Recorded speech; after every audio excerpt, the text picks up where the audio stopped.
Chapter 13. In Touch with Subconscious Mind. The preceding pages have made the student in some measure aware of the immense importance of our dealings with the subconscious mind. Our relation to it, whether on the scale of the individual or the universal, is the key to all that we are and ever can be. In its unrecognized working, it is the spring of all that we can call the automatic action of mind and body. And on the universal scale, it is the silent power of evolution gradually working onwards to that divine event to which the whole creation moves. And by our conscious recognition of it, we make it relatively to ourselves all that we believe it to be. The closer our rapport with it becomes, the more what we have hitherto considered automatic action, whether in our bodies or our circumstances, will pass under our control, until at last we shall control our whole individual world. Since then, this is the stupendous issue involved. The question how we are to put ourselves practically in touch with the subconscious mind is a very important one. Now the clue which gives us the right direction is to be found in the impersonal quality of subconscious mind, of which I have spoken. Not impersonal as lacking the elements of personality, nor even in the case of individual subjective mind as lacking the sense of individuality, but impersonal in the sense of not recognizing the particular external relations which appear to the objective mind to constitute its personality, and having a realization of itself quite independent of them. If, then, we would come in touch with it, we must meet it on its own ground. It can see things only from the deductive standpoint, and therefore cannot take note of the inductive standpoint from which we construct the idea of our external personality. And accordingly, if we put ourselves in touch with it, we cannot do so by bringing it down to the level of the external and non-essential, but only by rising to its own level on the plane of the interior and essential. How can this be done? Let two well-known writers answer. Rudyard Kipling tells us in his story of Kim how the boy used at times to lose his sense of personality by repeating to himself, "Who is Kim?" Gradually his personality would seem to fade, and he would experience a feeling of passing into a grander and a wider life, in which the boy Kim was unknown, while his own conscious individuality remained, only exalted and expanded to an inconceivable extent. And in Tennyson's Life by his son, we are told that at times the poet had a similar experience. We come into touch with the absolute exactly in proportion as we withdraw ourselves from the relative. They vary inversely to each other. For the purpose, then, of getting into touch with our subconscious mind, we must endeavor to think of ourselves as pure being, as that entity which interiorly supports the outward manifestations. And doing so, we shall realize that the essential quality of our pure being must be good.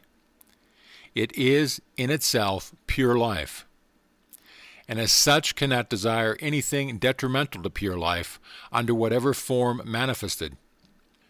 Consequently, the purer our intentions, the more readily we shall place ourselves in rapport with our subjective entity. And a fortiori, the same applies to that greater subconscious mind, of which our individual subjective mind is a particular manifestation. In actual practice, the process consists in first forming a clear conception in the objective mind of the idea we wish to convey to the subjective mind. Then, when this has been firmly grasped, endeavor to lose sight of all other facts connected with the external personality except the one in question, and then mentally address the subjective mind as though it were an independent entity, and impress upon it what you want to do or to believe. Everyone must formulate his own way of working, but one method, which is both simple and effective, is to say to the subjective mind, "This is what I want you to do. You will now step into my place and do it, bringing all your powers and intelligence to bear, and considering yourself to be none other than myself. Having done this, return to the realization of your own objective personality, and leave the subjective mind to perform its task in full confidence that by the law of its nature it will do so if not hindered by a repetition of contrary messages from the objective mind. This is not a mere fancy, but a truth daily proved by the experience of increasing numbers. The facts have not been fabricated to fit the theory, but the theory has been built up by careful observation of the facts. And since it has been shown both by theory and practice that such is the law of the relation between subjective and objective mind, we find ourselves face to face with a very momentous question.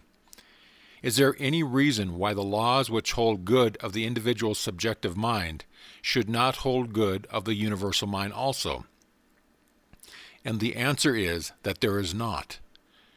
As has been already shown, the universal mind must, by its very universality, be purely subjective. And what is the law of a part must also be a law of the whole. The qualities of fire are the same, whether the centers of combustion be great or small. And therefore, we may well conclude these lectures by considering what will be the rest if we apply what we have learned regarding the individual subjective mind to the universal mind. We have learned that the three great facts regarding subjective mind are its creative power, its amenities to suggestion, and its inability to work by any other than a deductive method. This last is an exceedingly important point, for it implies that the action of the subjective mind is in no way limited by precedent. The inductive method works on principles inferred from an already existing pattern, and therefore at the best only produces the old thing in a new shape. But the deductive method works according to the essence or spirit of the principle, and does not depend on any previous concrete manifestation for its apprehension of it. And this latter method of working must necessarily be that of the all-originating mind. For since there could be no prior existing pattern from which it could learn the principles of construction, the want of a pattern would have prevented its creating anything had its method been inductive instead of deductive. Thus, by the necessity of the case, the universal mind must act deductively, that is, according to the law which has been found true of individual subjective mind. It is thus not bound by any precedent, which means that its creative power is absolutely unlimited. And since it is essentially subjective mind and not objective mind, it is entirely agreeable to suggestion. Now, it is an unavoidable inference from the identity of the law governing suggestive mind, whether in the individual or the universal, that just as we can, by suggestion, impress a certain character of personality upon the individual subjective mind, so we can and do upon the universal mind. And it is for this reason that I have drawn attention to the inherent personal quality of pure spirit when contemplated in its most interior plane.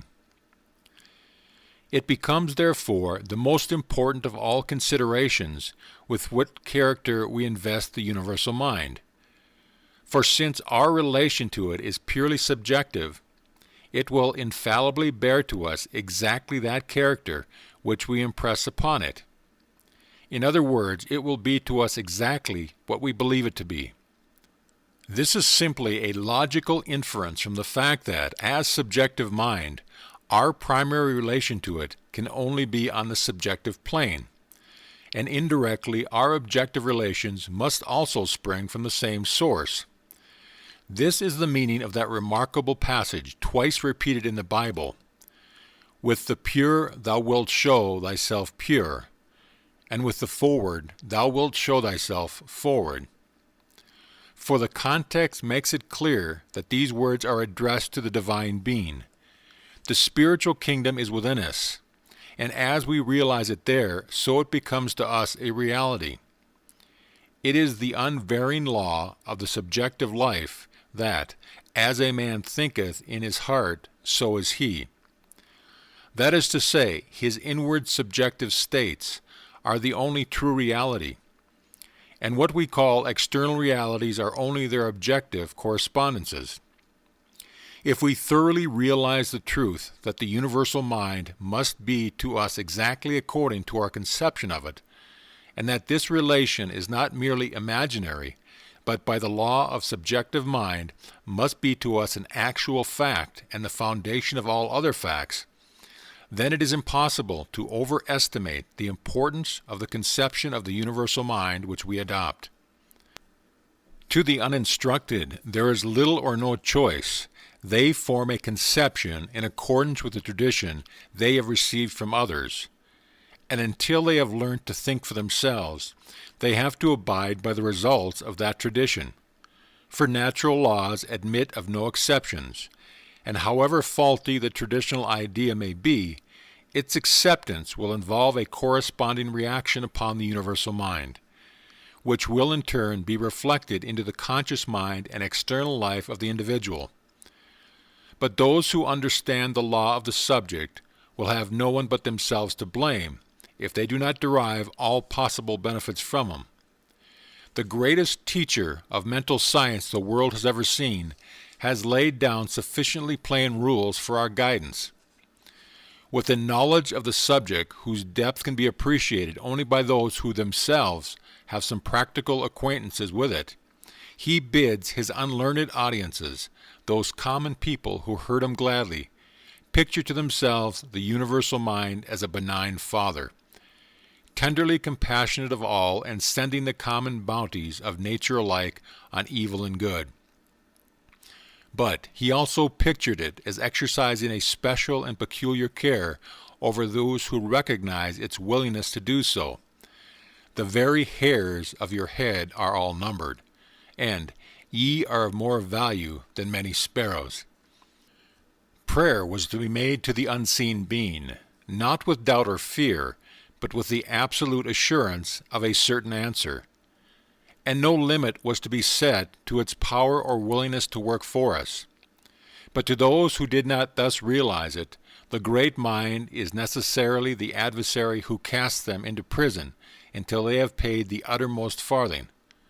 And thus in all cases the master impressed upon his hearers the exact correspondence of the attitude of this unseen power towards them with their own attitude towards it. Such teaching was not a narrow anthropomorphism, but the adaptation to the intellectual capacity of the unlettered multitude of the very deepest truth of what we now call mental science. And the basis of it all is the cryptic personality of spirit hidden throughout the infinite of nature under every form of manifestation. As unalloyed life and intelligence, it can be no other than good. It can entertain no intention of evil, and thus all intentional evil must put us in opposition to it, and so deprive us of the consciousness of its guidance and strengthening, and thus leave us to grope our own way and fight our own battle single-handed against the universe. Odds which at last will surely prove too great for us. But remember that the opposition can never be on the part of the universal mind, for in itself it is subconscious mind, and to suppose any active opposition taken on its own initiative would be contrary to all we have learned as to the nature of subconscious mind, whether in the individual or the universal. The position of the universal mind towards us is always the reflection of our own attitude. Therefore, although the Bible is full of threatening against those who persist in conscious opposition to the divine law of good, it is on the other hand full of promise of immediate and full forgiveness to all who change their attitude and desire to cooperate with the law of good so far as they know it. The laws of nature do not act vindictively, and through all theological formularies and traditional interpretations, let us realize that what we are dealing with is the supreme law of our own being. And it is on the basis of this natural law that we find such declarations as that in Ezekiel, which tells that if we forsake our evil ways, our past transgressions shall never again be mentioned to us. We are dealing with the great principles of our subjective being, and our misuse of them in the past can never make them change their inherent law of action. If our method of using them in the past has brought us sorrow, fear, and trouble, we have only to fall back on the law that if we reverse the cause, the effects will be reversed also. And so what we have to do is simply to reverse our mental attitude, and then endeavor to act up to the new one. The sincere endeavor to act up to our new mental attitude is essential, for we cannot really think in one way and act in another. But our repeated failures to fully act as we would wish must not discourage us. It is the sincere intention that is the essential thing, and this will in time release us from a bondage of suffering which at present seems almost insuperable. The initial step, then, consists in determining to picture the universal mind as the ideal of all we could wish it to be, both to ourselves and to others. Together with the endeavor to reproduce this ideal, however imperfectly, in our own life. And this step, having been taken, we can then cheerfully look upon it as our ever-present friend, providing all good, guarding from all danger, and guiding us with all counsel.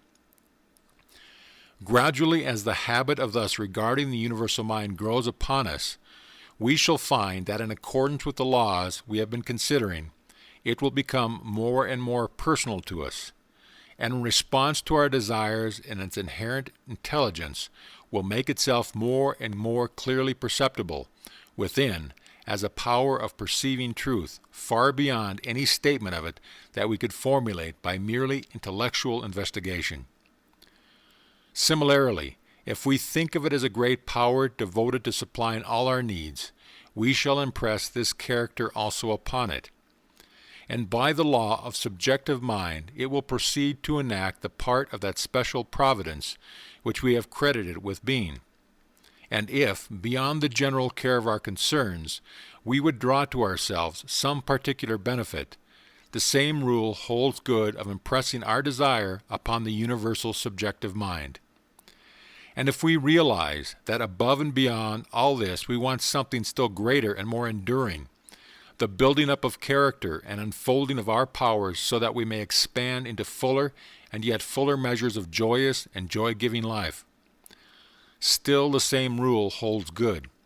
Convey to the universal mind the suggestion of the desire, and by the law of relation between subjective and objective mind, this too will be fulfilled.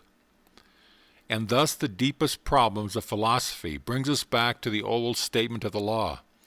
Ask, and ye shall receive. Seek, and ye shall find. Knock, and it shall be opened unto you. This is the summing up of the natural law of the relation between us and the divine mind. It is thus no vain boast that mental science can enable us to make our lives what we will. We must start from where we are now, and by rightly estimating our relation to the divine universal mind, we can gradually grow into any condition we desire, provided we first make ourselves in a habitual mental attitude the person who corresponds to those conditions. For we can never get over the law of correspondence, and the externalization will always be in accord with the internal principle that gives rise to it. And to this law there is no limit. What it can do for us day to day, it can do tomorrow.